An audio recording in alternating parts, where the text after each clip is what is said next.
आपसे बात करने चला हूं फरीदाबाद लोकसभा को लेकर। 24,30,000 से ज्यादा मतदाता कल यानी कि शनिवार को अपने मत का प्रयोग करके और अपना सांसद चुनेंगे और अपने देश का प्रधानमंत्री चुनने में अपनी भूमिका निभाएंगे। वीडियो में आगे बढ़ूं तो उससे पहले मैं आपसे एक अपील जरूर करूंगा, चाहे आप फरीदाबाद के मतदाता हैं, चाहे आप पूरे हरियाणा में किसी भी क्षेत्र से हैं, आप दिल्ली से हैं या फिर आप उन 58 सीटों पर जहां कल मतदान होना है, आप अपने मताधिकार का प्रयोग जरूर करें। अपने मताधिकार का प्रयोग करके अपनी पसंदीदा सरकार को आप जरूर चुनें। तो आगे बढ़ने के साथ दोस्तों मैं आपको बताता चलूं कि फरीदाबाद लोकसभा को लेकर वीडियो में आगे बढ़ूं तो आपको पहली पंक्ति में यह बता दूं कि फरीदाबाद अब की बार चौंकाने वाले परिणाम देने वाला है।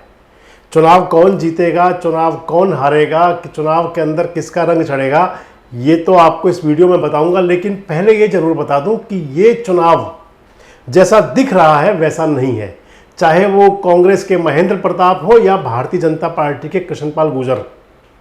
आपको ये बताता चलूं कि ये चुनाव ऐसा है कि जो चुनाव नेता वर्सेस जनता हो रहा है। जनता नेताओं के साथ चुनाव लड़ रही है, चाहे वो कांग्रेस पार्टी के कैंडिडेट हो, चाहे वो बीजेपी के कैंडिडेट हो। चुनाव जनता का है और जब जनता चुनाव लड़ती है दोस्तों तो फैसले हमेशा फिर चौंकाने वाले हुआ करते हैं। चाहे आप कोई भी चुनाव देख लें, चाहे आप किसी चुनाव की तरफ बढ़ जाएं, और इसी लिहाज से इस चुनाव को माना जा रहा है कि ये चुनाव न केवल फरीदाबाद, न केवल हरियाणा, बल्कि पूरे देश भर के अंदर बहुत ही कुछ अलग प्रकार का चुनाव है। भले ही प्रशांत किशोर जो अपने आप में सो कॉल्ड खुद में आजकल अपना खुद को जमाने के लिए अपनी दुकान खोले हुए हैं, सियासत की भी एक, वो तमाम सोशल मीडिया और मीडिया प्लेटफॉर्म्स पर बैठ करके दावा कर रहे हो कि ये बढ़ रहा है, वो घट रहा है। लेकिन मैं आपको बिना किसी पार्टी की बात बताए बता दूं कि जनता के मन में जो चल रहा है उसको अब की बार नेता समझ नहीं पा रहे, चाहे वो सत्ता पार्टी के लोग हैं, चाहे विपक्ष के लोग हैं। सत्ता पक्ष के लोगों के लिए जहां जनसमूह उमड़ रहा है तो विपक्ष के लोगों को उन्हीं का जनसमूह, आप उत्तर प्रदेश की कई रैलियां देखें कि उनको बोलने नहीं दे रहा। तो ये किस प्रकार का चुनाव है आप खुद समझ सकते हैं। खैर, बात फरीदाबाद से शुरू की थी, फरीदाबाद पे ही पूरी करेंगे, बीच बीच में देश और प्रदेश की बात भी आई जाती है।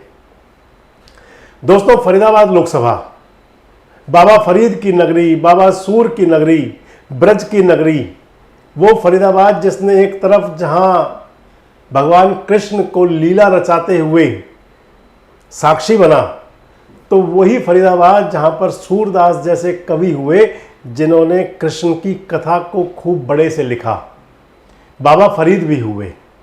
इसके अलावा तमाम बड़े बड़े संत महात्मा और तमाम बड़े किरदार फरीदाबाद के साथ जुड़े रहे।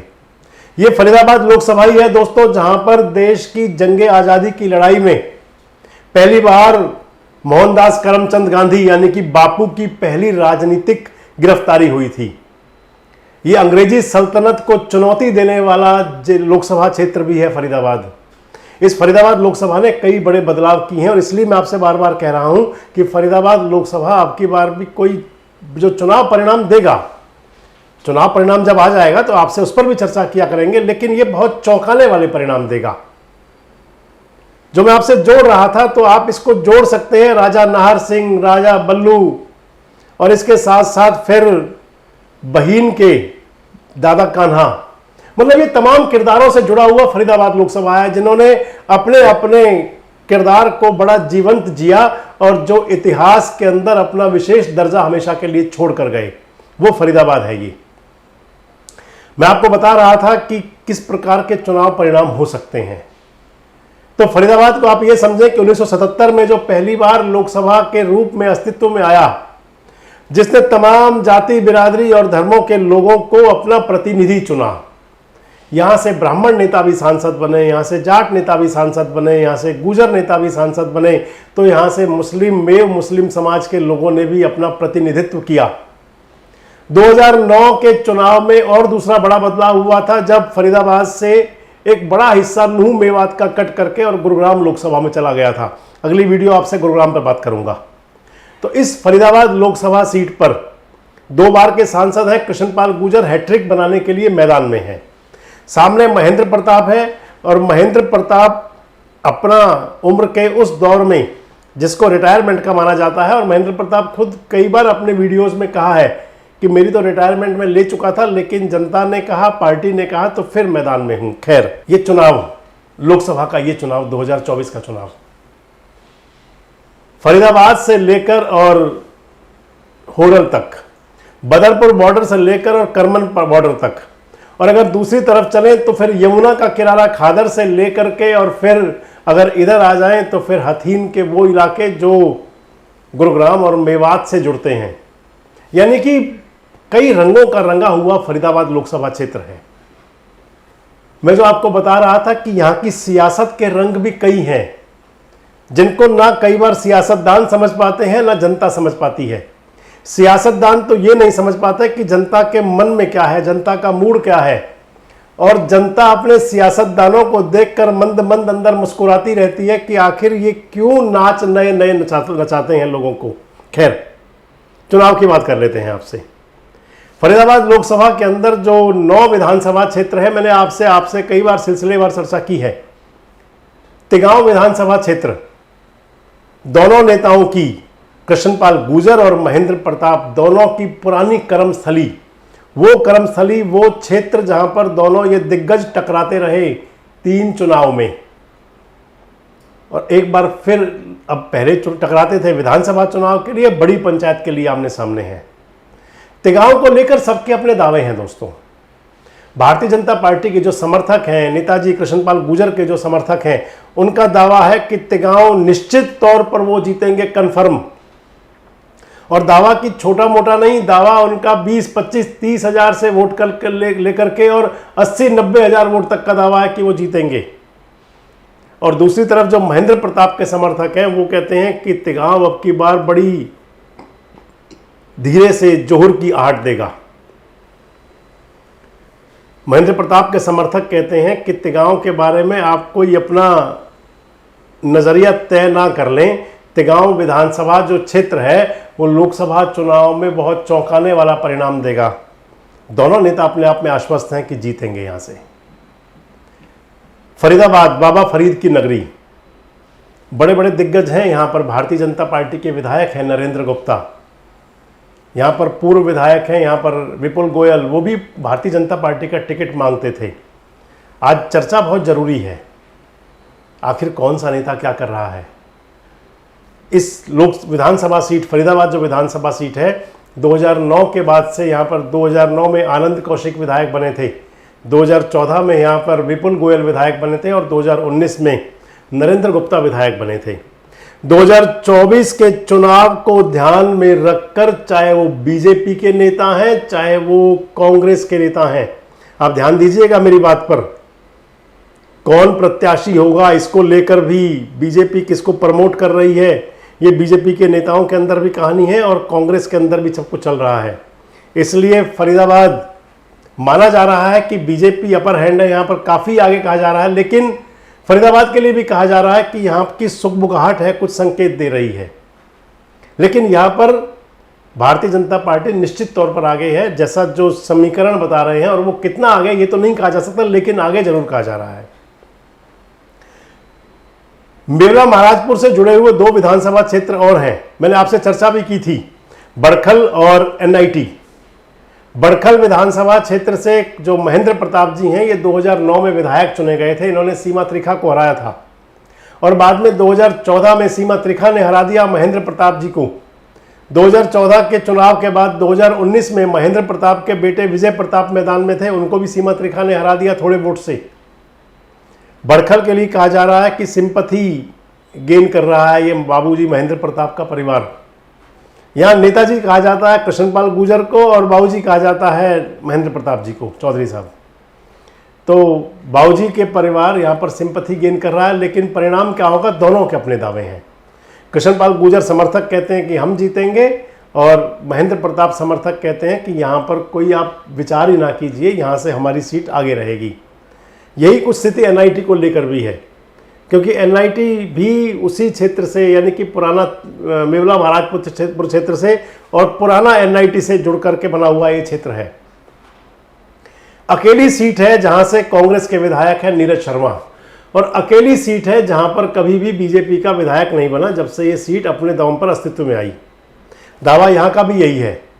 कांग्रेस का दावा है कि हम यहाँ निश्चित तौर पर आ गए हैं, और तो बीजेपी के नेता कहते हैं कि चुनाव परिणाम आते समय कांग्रेस के नेताओं के पैर कांपेंगे। अगली विधानसभा की आपसे बात करूं बल्लभगढ़, तो बल्लभगढ़ को लेकर के दोनों पार्टियों के अंदर ये माहौल है।